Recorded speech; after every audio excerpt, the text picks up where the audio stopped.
जया रेसिपीमध्ये तुमच्या सर्वांचे खूप खूप स्वागत आहे।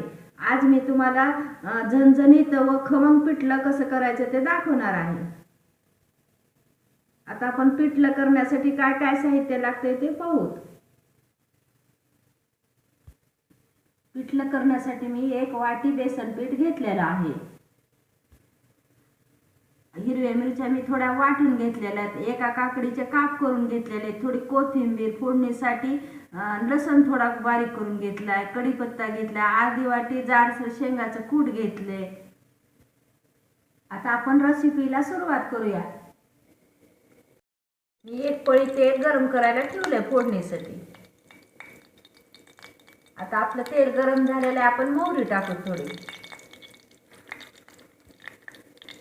आता आपण जिरे टाकून घेऊ।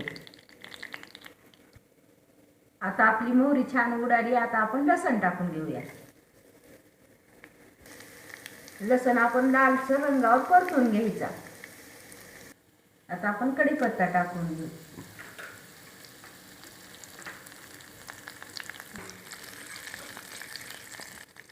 आता आपण काकडीचे काप टाकू।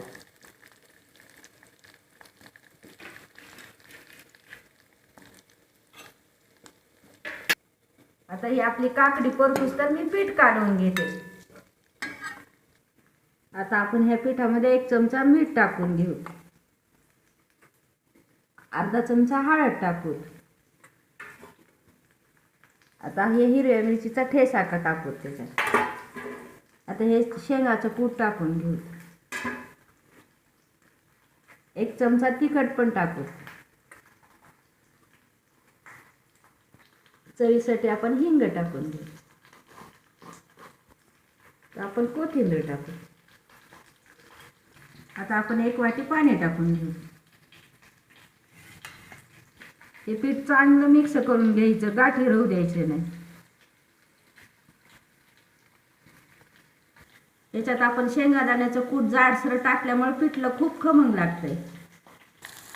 आता ही आपली काकडी छान परतली, आता आपण कालवलेलं पीठ टाकून देऊ।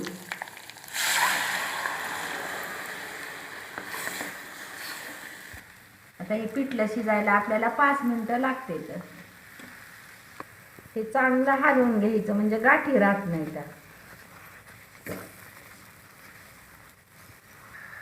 हिरवी मिरची लसण घातलेलं पिठलं खूप भाकरी सोबत खायला खमंग लागतंय। आता खूप छान शिजलं, मी एका प्लेटमध्ये काढून घेते। पिठलं आपलं खायला खूप खमंग व मस्त झालेलं आहे। तुम्हाला जर माझी रेसिपी आवडली असली तर मला कमेंट करून सांगा। व्हिडिओ आवडला असला तर व्हिडिओला लाईक करा। पुन्हा भेटू आता पुढच्या रेसिपीला, तोपर्यंत धन्यवाद।